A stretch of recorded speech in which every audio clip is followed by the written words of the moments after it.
इस वीडियो में हम माई मदर एट 66 पोएम के कुछ कॉन्सेप्ट बेस्ड एमसीक्यूज देखेंगे। What does the imagery of wan pale as a late winter's moon primarily convey about the mother. तो ये जो लाइन है wan pale as a late winter's moon, ये किस चीज़ को दर्शाता है इस पोएम में जो मदर के बारे में पोएट ने बताया है। Her anger, her calmness, her physical weakness and the inevitability of ageing, her calmness and serenity. तो ऑप्शन सी होगा answer, her physical weakness and the inevitability of ageing. तो देखिए wan pale as a late winter's moon मतलब क्या है कि एकदम फीका सा डिस्कलर्ड, जैसे कि लेट विंटर्स मून जिस तरीके से होता है ना, कलर थोड़ा सा फीका पड़ जाता है, उसी चीज़ के साथ कंपेयर किया है यहाँ पे पोएट ने अपनी मदर को। तो उनकी मदर का फिजिकल वीकनेस भी बिल्कुल वैसे ही देखने लायक है जैसे लेट विंटर्स मून, तो यहाँ पे कंपैरिजन किया है। What emotion is central to the speaker's reflection in the poem.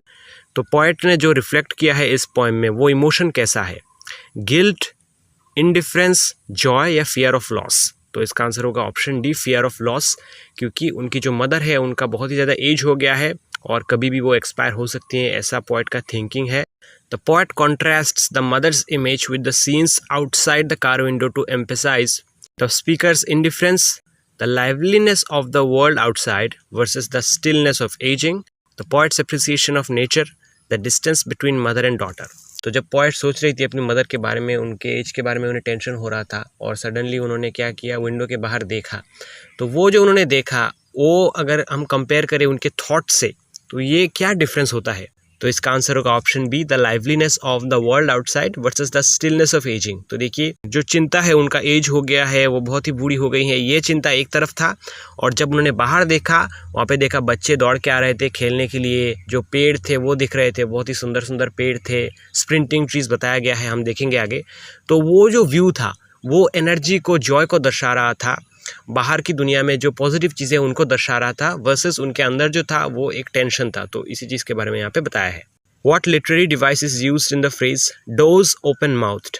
तो यहाँ पे देखिए जो लाइन है डोज ओपन माउथ, इसका मतलब है, डोज का मतलब है झपकी लेना, कह सकते हैं सोना, और ओपन माउथ यानी कि मुंह खोल के। तो नॉर्मली क्या होता है जब डेड बॉडी होता है, यहाँ पे सॉरी थोड़ा सा नेगेटिव वर्ड लग रहा होगा, डेड बॉडी होता है जब, तो एकदम हम देखते हैं ना कि वो एकदम मुंह थोड़ा सा खुला हुआ है, तो इस कंडीशन के साथ यहाँ पे कंपेयर किया गया है। तो इसका आंसर हो जाएगा मेटाफोर।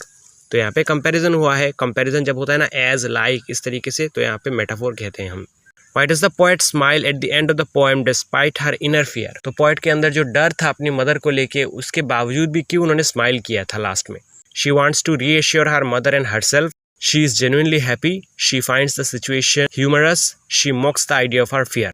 तो इसका आंसर होगा she mocks the idea of her fear। तो पोएट के अंदर तो बहुत ही ज़्यादा फेयर था अपनी मदर को लेके कि उनका बहुत ही एज हो गया है, लेकिन इससे थोड़ा सा दूर हटने के लिए, इसको साइड में रखने के लिए उन्होंने स्माइल किया। कभी कभी होता है ना कि हम अपने दर्द को ढकने के लिए थोड़ा सा स्माइल करते हैं, खुशी दिखाते हैं, जबकि अंदर से हम खुश नहीं होते। What thematic concern does My Mother at 66 share with other confessional poems।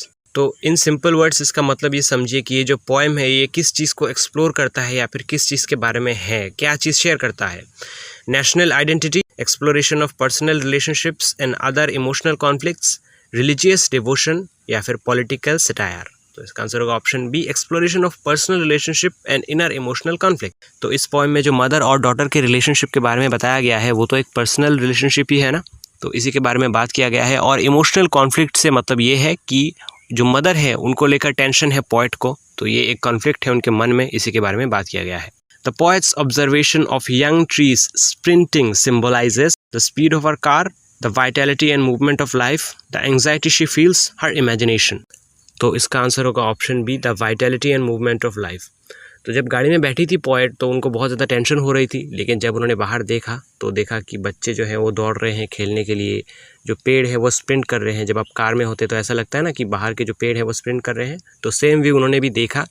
तो ये क्या हुआ एक्चुअल में, ये जो लाइफ की पॉजिटिव चीज़ें हैं, जो अच्छी सुंदर चीज़ें हैं, उनका ख्याल उनके दिमाग में आया, और जो फियर था वो थोड़ा सा टाइम के लिए चला गया उनके दिमाग से।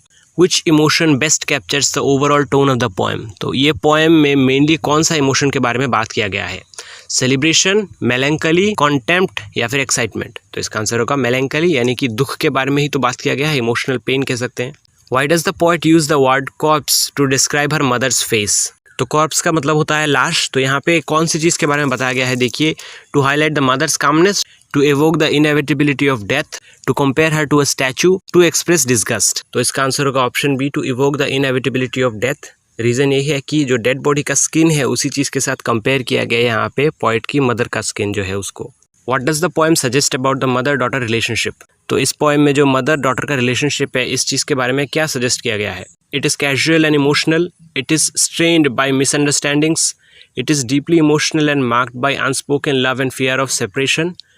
It is formal and distant. तो इसका आंसर होगा ऑप्शन सी ऑब्वियसली, क्योंकि एकदम डीप इमोशनल बॉन्ड है ना यहाँ पे, और फियर जो है सेपरेट हो जाने का है मदर और डॉटर के बीच. जो डॉटर है वो इस चीज़ से डर रही है कि मदर का एज बहुत ज़्यादा हो गया है तो कभी भी वो सेपरेट हो सकती है, मदर कभी भी एक्सपायर हो सकती है अनफॉर्चुनेटली.